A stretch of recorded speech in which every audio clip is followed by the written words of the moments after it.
twebaza olunaku luno, twebaza olw'abantu abaziwanyeno batambuza obulungi. Kakana ye Mukama olunaku luno olw'Essande tukusaba lubiri lwa mukisa, tusaba akakuba ako kakwatemu kuba gwasalawo munayi. Tusabira DJ Shine ebeere successful, abantu batambuze bulungi nga bajja, tebeerabira ekyebiri yadde mikwano gyaffe, naye ekyebiri ekyo bambi okuva n'olwaleero bakisonde bakifune. Mukama Katonda affe omulungi, kaakano nga tuddayo eka tutambuze bulungi nga batuleese abatanafuna kyakulya bakifune. Nange show yange eteeka mu mikono gyo, Saturday ebeere nnungi, ebeeremu akasana, ebeere bright, abantu bajje tusabe nga tuyita mu linnya Yesu Kristo Mukama waffe. Amina. Sawa ya kutuucha tiketi ekyetaano. Kakati ne bayimbi bannange naddala abatagenda kujja njagala mukole ng'ono. Mukole ng'ono namwe mwamuzize wali ku Saturday oba nga muzo supportinga DJ Shine kubanza genda yimba naye nange libeere ku bantu ki ticket. Of course nzija wala abantu bange bataano ne tuyita tujja tuyisaamu ne tugenda abasi muyiseeko. You understand? So Shine, I wish you success. Thank you Tom, thank you. Tom agulidde y'abayimbi abatasobola kwetulira tiketi. Twakapera ati Nyash Boss. All right. Chantuvira kokukana obonyo chanyamba kokwetereza ndozi chatuvira kokukana chanyamba kokwetereza. Omusajja ono ndowooza ye DJ eyasooka okunzikiririza Kitegeera wenatandikira kuba nzijukira ndabika nalina obuyimba nga bubiri nenzijja direct ku ye twamitinga naawe wansi awo ku Pakalasiti. N'omusajja ono nannyambako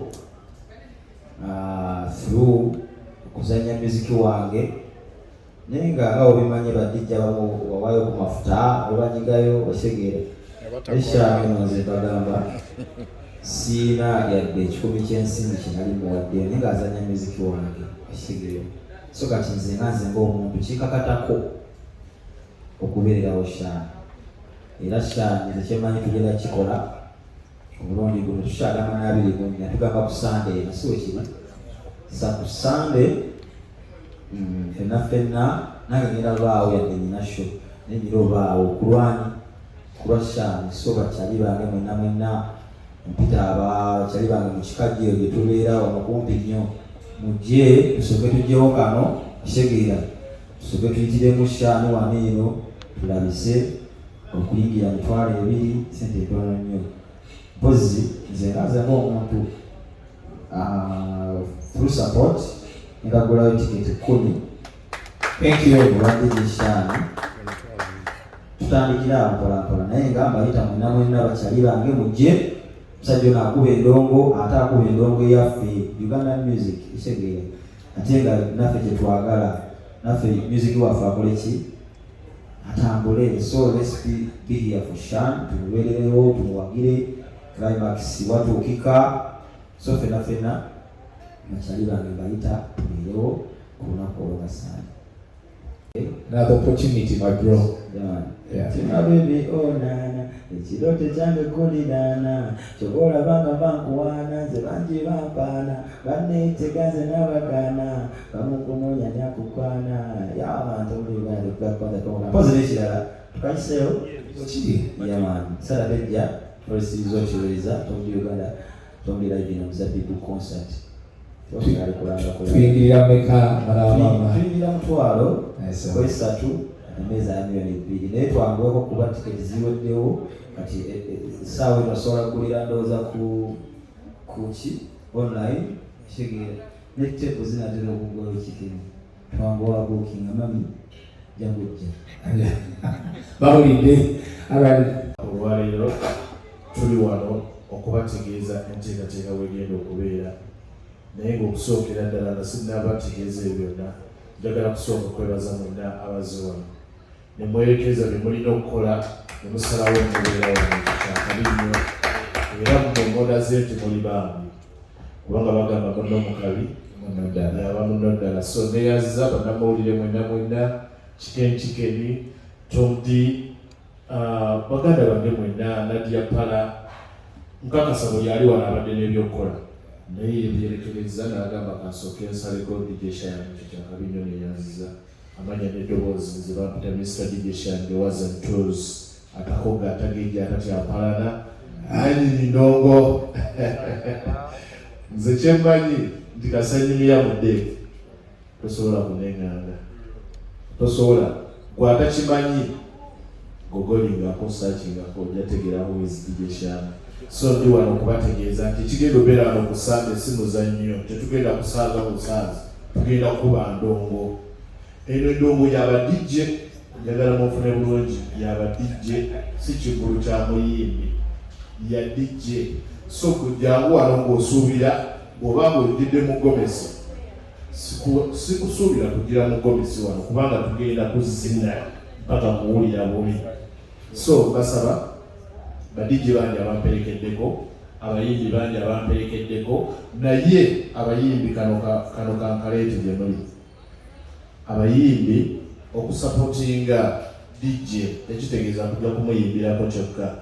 Oyinza okugamba nze sigenda sobola kubaawo, naye kanguleeyo tiketi oziwa abawagizi bange bajje bawagire.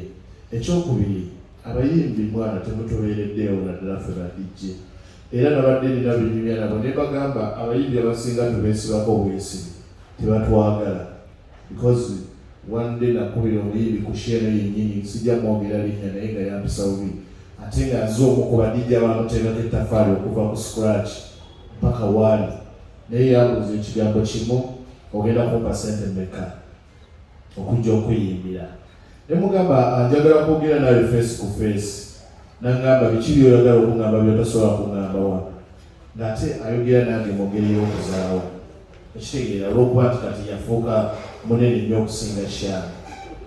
Nze badde ndowooza nti tulina kukolaganira wamu, tetulina kusiga bukyali. Naye bwe tunaatandika okubateekako embeera naffe ba DJ temujja kukyagala.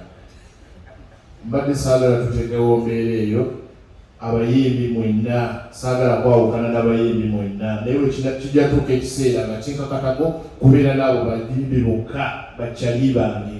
Ngera bw'osanga mu bbaala ne sikuyisaamu manya toli kyali wange. So basaba abaana abato basobodde kujja kupafominga ku olwo, tusobola okuwagira mu ngeri endala.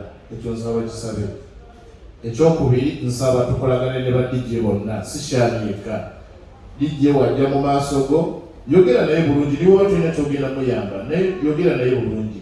DJ oyo muwe seconds 2 oba dakiika emu, ajja vaawo nga musanyufu.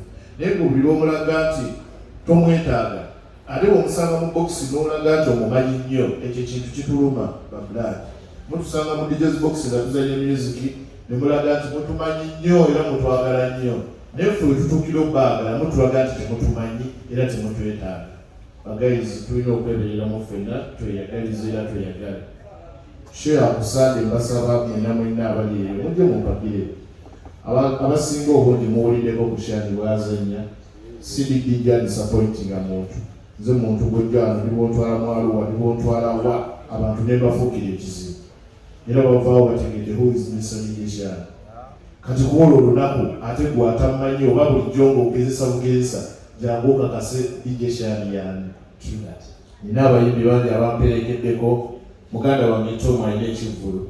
Abayimbi bangi bagamba okuva emyezi 3 simba Kampala olw'okuba nina ekivvulu. Tom ekivvulu ekyange bwekiggwa next week kyekivvulu kya Tom. Naye ali wano yalibadde agamba Shani nina ekivvulu sobola kujjaawo.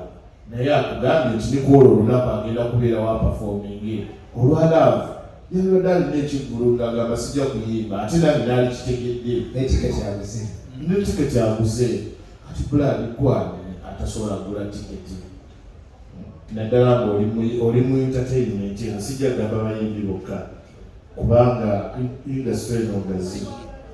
So nsaba abawagizi ba DJ Shani n'abawagizi ba industry ya music munsaleko ku Sande tunyumirwe, ekintu kigenda kubeera massive nnyo okusinga ku ekyo kye wali olabye. Enteekateeka nnungi nnyo, enteekateeka buli muntu waali agenda kuba alaba bulungi, enteekateeka buli muntu waali agenda kubaanimirwa bulungi ogenda kujja oddeyo nga bwebazze n'ebintu byo nga teryakutataganyiza security eri ggulugulu kati gwe jangu ng'oze mu kifo ekiri safe climax tetukkirizaamu mu bivulyo nga bwe tubeera mu bivulyo ebirala novaayo nga weeraliikirira essimu yo ovaayo weeraliikirira saawa nabayinza okunkuba nevaayo nga akamonde wano tebiriiwo era security twagitadde ku kika kya waggulu tuli ne Ugandan Police kw'ossa ne security eyaffe ey'abakanyama so mujje mumpagire ku Sande kikyokka kyensaba naye nga njagala kwebaza ba sponsors bange mwena okuviira ddala ku Media DJ Association of Uganda Nadia Pala n'abalala bangi nnyo Sula Moto bangi nnyo abantuddemu ssente mu kintu kino Nodi kaze uya kulinaanye tukyawerukamingo by the way tulina bbiri of course tukyawerukamingo nibo bang'oliyo nga wayagadde okujjako olwo ojjako tujja kukwaniriza emitwalo giri ebiri okuyingira ordinary VIP emitwalo 5 tebo esookebwako ya mitwalo 5 n'akakadde kamu n'otuulanga bali bennyini batumbuto naye nga kyemmanyi mwenna mugenda kubanga munyumya because this is a VIP show so basaba mujje tuwagire tugenda kubeerawo n'ebato y'abadijji wano nze kinasazeewo okukola anyway tukitwale tubato naye tulina emijiji emiti egijjaffe kashani tugenda kuwumulesaawo yonna naye tulina abantu betwagala obalekera kati kwolwo olunaku njagala kubalagayo ku mijiji emipya ng'ate baana bazibu nnyo bakuba endongo tebamanyira bashaara kati mubasuubire kwolwo olunaku ngenda kubanjulira emijiji emipya massive yeah man thank you right about now bani mukiwulidde enteekateeka wasebeera obuzibu nalaba abaana abataabo kitegeera kale ffe twajja nga tulina ku feesi nga wenyimire washaana sogamba kano katomwana matakano kitegeera kugamba ntwanguyizwaboko for that naye ate waliwo abaana banene abajja nga bato kitegeera abaana abo ng'alina akayimba ke oba togenda kakuba akasente tokatwala kitegeera mugamba amazima naye akasente okatwala wendeka ensonyiwa kitegeera akaba BPM onfuna n'okuba BPM kitegeera omukuba amumisaawo olidde akaki akasente ke yamana ayongereza okwo ekibuuzo bamuziza lwaki nyongereza anti yabagambye babawo akasente muzanya ndongo y'abaana sinza omukubo nze bwe mbanga sekolera DJ ayogera amazima ate ng'oddeko DJ n'ekika ky'omuntu akubuulira ekituufu n'onyiga oba n'osanyuka nze bw'ondeetera oluyimba lwo kugambirawo bulaati n'obulamu n'oddayo ne weetereza oba n'onyiyigira sinze ekika kya DJ alya ssente z'omuyimbi ne simukolera ate kyakubiriza sirina muyimbi ampa ssente nkola lwa love bw'otunuulira ssaawa zino mu mabaala gonna twali tetuzanya nnyo music wa Uganda ati ssaawa eno music asinga okuzanyibwa ndowooza 80% w'Abannayuganda ate abamuzanya ba DJ ekituleetera okuzanya Abanigeria nti omugagga yakusasudde mu kifo ayagala ku entertaining abantu wali kyekyakusasuza kati ojja kwekanga ng'omuntu aguze boto ya miliyoni 3 alina oluyimba lwayagala ate lwa Nigeria tojagaana ddukuba kyekisooka ekyokubiri Abanigeria abo bwe baba bajja wano promotinga music waabwe mwe tebabayita neffe batumiitinga nemutuula bangi yo bapatoranking bajja wano mu Uganda nga temwakitegedde nako naye nga baze kupromotinga music waabwe era abamu ku bo batusasula okwati kupromotinga music waabwe kati bw'obanga wasasula sisobola promotinga music wo because toli muna Uganda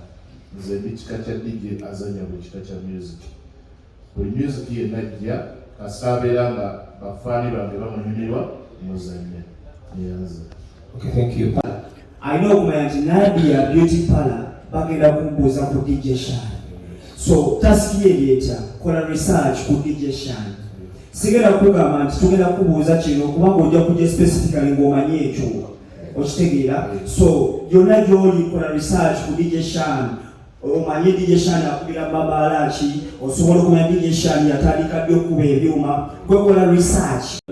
Assalamu alaikum warahmatullahi wabarakatuh. Bw'oba ng'oyagala kwogera DJ Shani naye nga toyagala kujja mu bbaala, nina ttiimu omu ku bo gw'oba omanyi mulabe akuleete gendi oba akutwale wa manager waffe, osobola okulayo tiketi n'ogamba nti nze sijja kujja mu bbaala naye nguzeeyo tebo 3 mpagidde DJ Shani, oba si ekyo nguzeeyo tiketi 2 oba 1 oba 2 olw'okwogera DJ Shani okuba nti omwagaliza naye nga sofa osobola okukubira ku simu yange eri 0701 35 44 98 for booking. Omugaga ni Kamera Shani. Omugaga yini Nadia fe kulwala vya DJ Shani Nadia Beauty Parlor yasazeewo tekemu ssente olunaku olwo eruwese ekitiibwa. So Nadia Beauty Parlor esangibwa Makindye kumpi I think abamanyi Vox Lounge opposite ne Vox House ng'otuuse ku H&M abakola ebintu bingi weight loss skin care products nyingi weziri. DJ Shani okubanga anyirira bwatyo mulaba skin n'ogamba ebyo byonna bibaddewo lwa Nadia skin care products. So omugaga Nadia yennyini mulina tuzze naye lwakuba nti alinamu obuzibu atya kamera kali ffe abaliwo nga bawolole. So togaana kuyitako Makindye ojeke wa Nadia woba oyagala okufaanana nga DJ Shani bwafaanana. In fact ne ku lunaku olwo wagenda kubeerawo abawanguzi b'olunaku I think bakubuuzayo ekibuuzo kyonna ky'omanyi ku Nadia Beauty Parlor n'okitta bulungi ogenda kubanga weewangulira package ey'olususu osobole okuba nga ofaanana nga DJ Shani. Thank you so much. Mukaaga December nange nategeseyo ekivulu ejjinja bakiyita ekyatuviirako okwawukana concert mukaaga December. Basa ng'oyisiza Wandago Magamaga, waliwo Magamaga omutono, waliwo Musita, ng'okimanyi gye Musita ye waffe. Kati kankusuubize kino olunaku olugenda kubala wakumeka. It's a Friday. Ngenda kusooka mu show yo nga sinagenda ku fantasy. One love. Kakuyitira abantu okakase. Abantu b'Emusita Magamaga omutono, Wandago, Jinja ne Bugembe, tulinawo Waitambogwe, Iganga, Bulanga, Kachira, tulinayo Bugembe, Mayuge, Mayinze ndiwo eyo naye saabulirayo. Kati balimu ebitundu bitonotono naye basaba mujje. Bantu bangi babadde basaba sayidi lwaki Shani tojjako eno n'otukuma ku ndongo. Ekyaviirako okuneerabira kyekigenda okubaleetera obuzibu nange nzize mundabireko mubadde muneerabidde nnyo ebbanga ddene. Ekyokubiri Tom D bwe tumaliriza show eno operation ffenna emmondo zitunula wa Tom D mbasaba mwenna mujje muwagire nga bwe mugenda owagira Shani. Bw'owagira Tom D oba owagidde Shani era ku lunaku olwo ogenda kulaba Shani nga yeetawula kubanga ogwo omukolo gunkwatako ebitundu 100 ku 100. So bwe tumaliriza wano ku Sande wiiki eddako ffenna tugwere erweza mu kibira. Nyashi Boss gyali abasuubira ebya Nyashi munoonye Rax Veno yakwasaganya ekibira ekyo ku bye Nyashi. Tomukwata microphone. Okay. Tugenda kukola sweet jam Jinja. Then bwe tumaliriza Jinja tujja genda mutukula ku boda. Tugezaako okulaga nti tugaziwamu. Abawagizi tetubalina Kampala wokka. Then awo bwe tunayongereza shows endala. Okay. Yeah. Akati nze obuzibu bwe nnina engeri gye nnina song of the year Zebibu gwe bataatadde my people white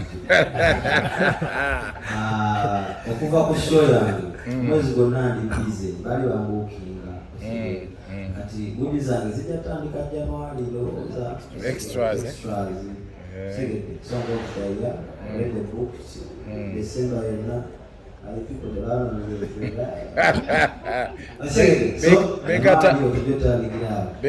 Abatamanyi they call me Soul B from Media tutunda bimaba DJ.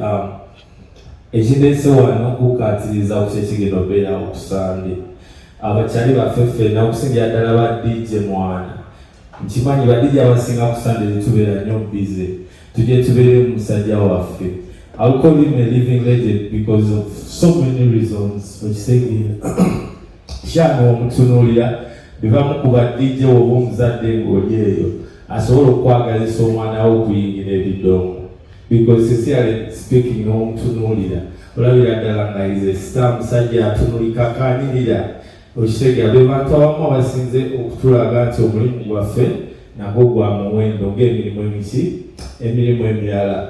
Ekirala nsaba abayimbi I'm going to be honest, I'm going to speak out their names. Abayimbi nga Eddie Kenzo akulira Federation kimanyi bwe kusande noona abeera busy ne mubeera ne tiimu zammwe nti tiimu Eddie Kenzo. So Kenzo nkusaba n'ojja n'obookingayo tebo yakadde kamu abaana bo abali mu tiimu ogwe n'obatoze bo ne bajja ne bakola ki ne barepresentinga because Shan y'omu ku badijja abakyasinze okukuba endongo yawano ey'abayimbi bawano. You get my point. So badde mbasaba abayimbi b'e Uganda mu abakabi ab'ekitumu njogedde Kenzo lwa nsonga me am part of the federation ku ba DJ naye bwe nagenda batusuubiza bingi heaven and earth okuyamba ne ba DJ emirimu gyaffe. So ensonga lwaki mukatiriza nnyo atuyambe otherwise sijja kwogera bingi nnyo naye nga ku Sunday gwe mulamwa tujje yaman fenga Media ekintu bwe tuli nnyo n'amaanyi yaman kyekyo. Thank you Media. Ensonga negyo twogeddeko nkulu kakasente omukulu mwana mujje mutubeereremu ono muganda wange ate nga bosi wange kitegeera ogwe mubeereramu nange mbakkiriya mujje mwana tubeeyo yaman. This is a music omusajja muyimbi era ng'ensonga lwaki ndi wano ensonga ya Shane egenda okubeerawo ku Sunday. Ngero omuyimbi yenna okolagana na ba DJs abo bakolagana naawe kitegeera musajja omubeereddewo tukoze endongo ffenna. That is the reason why ndi wano. So mbayita mwenna na buli yenna asobola okujja okubeerawo okusapootinga ku Sunday asaleko ndongo ku ndongo yawana. Zataweza kusubira kawati za tuwa kapela katuswendinge katuswendinge olwaliro n'enkyalero kyakabiri yobuye yanjudde naye badijje banno nga sirabyeeko kuba bikonge banno bali abanene bakubyeko kola oba kibuzo ekyokubiri tulina badijje abatera otegeka ebivulu nga bino ebibyo ne banakira abantu obwejja lyangu n'ettabi oba emiti ewookiri kitya bijje nagyo tunanyenya ku miti.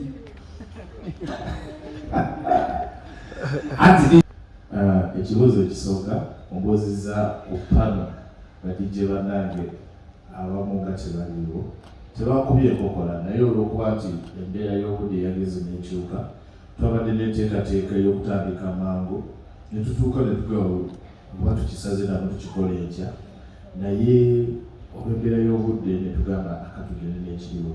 So badijje abalala tebagaanye kujja naye embeera y'obudde ye balemesezza otuuka wano naye nga kwolwo olunaku bajja kubaawo era DJ omukubo Sowebi waali buli omu amanyi Sowebi mu industry ya music musajja wa kabi musajja akuwa disco ate ali wano behalf of Media be bamu ku basponsors abataddemu ssente ate nga weewunye ba DJ naye basazewo basipootinga edijje munnaabo era aba Media neyaziza kyakabi nnyo. Passover agikume twakapera ati Nyash Boss. Alright. Nkyatuviireko okwawukana obonyo kyanyambako okwetereza ndowooza kyatuviirako okwawukana kyanyambako okwetereza. Thank you. Anisha tumulabidde ebbanga tukubye okuva mu lubiri okutukubye endongo yonna tetulina kye tukugamba tujje tugule tickets abayimbi badijje bannange kyembasaba kale n'omubuuze is also part of support. Naye support y'amaanyi enkulu ya kusukula ticket wali ku mulyango. Because baganange ba DJ mbamanyi akalyango wali ebiseera ebisinga kasente ako kaba kazibu kuwaayo. But this time round bannange baseyo busabi. Nibayo bisibagula so tugenda kugula tiketi. Oyistegera kugula tiketi ya zala ya dala. Ekyebiri kaboki katono y'amaanyi. Waliwo tulagira Simba wakati besirana kila shai kina kushira wona kuza abayimbi abalala segira ngate ugambye tomulira ibino muzabibu koza asoka kushira shani tusubira shani ajja wakati aze kuwagirani shani asobola 10 ndogo kwa 12 paka ikuchanga shani Onyera mufanyiriza. Ensonga ey'okubiri y'okunyeenya amatali. This is a VIP show. My friends. Tetukusuubira kujja wano ng'oli mu kyafu. Abantu bagenda okujja bagenda kwambala white waabwe bambale bbulu waabwe ng'anyirira bulungi. Oyagala kwokesa abantu bisaanyi okubalumisa misota. Muliddeko bwe tunaakola show z'omu kibira nga show ya DJ tujja zitegeka mujje n'amatali kuba tujja kuba mu kibira. Naye it is a class. Era singa twabadde twagala show ya mutwalo mwali tusaaze mu kifo ekirala ekitali climax. Bw'oyogera ku climax twogera ku class neyaziza. ozijukiza kireka class. Twagala tutegere mixtape yakomeka era tugenda kwa climax okuba tulina ebifeera okutambulira. Then now tumuli batuvudde ebifo ezizote tulina ewala abagize tebagenda okusaana okulimirwa muzabbibu. Omuntu agenda kwebuuza Shan oludde mu bizinesi y'obwa DJ. Kiki ofunyemu ky'osobola okuinspiringa DJ omutatandika?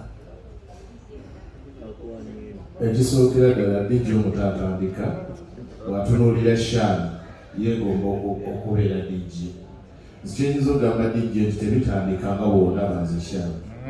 Bitandika bubi naye biggwa birungi singa olemerako. Bingi nnyo ebiri mu ndongo eno naddala mu bwa DJ. Sijja kugamba nze byenfunye n'ebingi byenfunye. Nze nsobola okugamba nti gwe omwana ali eyo nga weegomba kubeera DJ jangu oba tumanyi tukusomese. MM Media balina essomero, DJ Shan alina essomero n'amasomero amalala gye gali. Joininga essomero erimu kwago oyige. Bw'onaamala oyiga ojja kulaba ebirungi ebiri mu ndongo. Ekisinga okusumubwa abaana nti tebatwala budde kuyiga. Yo olugula laptop ne controller nga amanya kati ngenda kuba ndongo. Ya, nenga okuyiga kye kisookebwako then ebirala byeko bijoyini. Okay, Shan. Gy'obeera ogula. Tuli mu bbaala. Emmeeza y'akakadde egirako nga bw'omanyi omuntu nga yakolamu. Omuzinga ogumu ebiri esatu. Bamusuubira kulya bubi, tomusuubira kunywa bubi.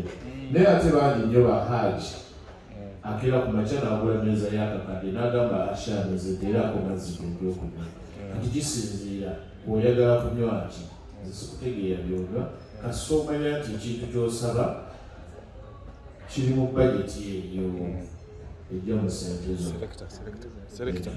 Nadia Beauty Parlour tutambulira ku nzikiriza ya Busiraamu. Tuli bantu basiraamu, Allah atubeeredde watukoledde ebikulu n'ebyamaanyi. So ababala ab'amabina tulina gye tubasanga ku test. Naye si Nadia Beauty Parlour. So waneno Nadia Beauty Parlour kiba professional by the way. Togenda kujja eno specifically tuli ku face si dina banaye. Obanyi passport yo osegera kati ebya nyashi tubirekera oli tulina birekera nyashi boss huyo Atabikolera Loweza tulina tomudi awo nyini Thomas kaze microphone baganda bange nyongera okubaaniriza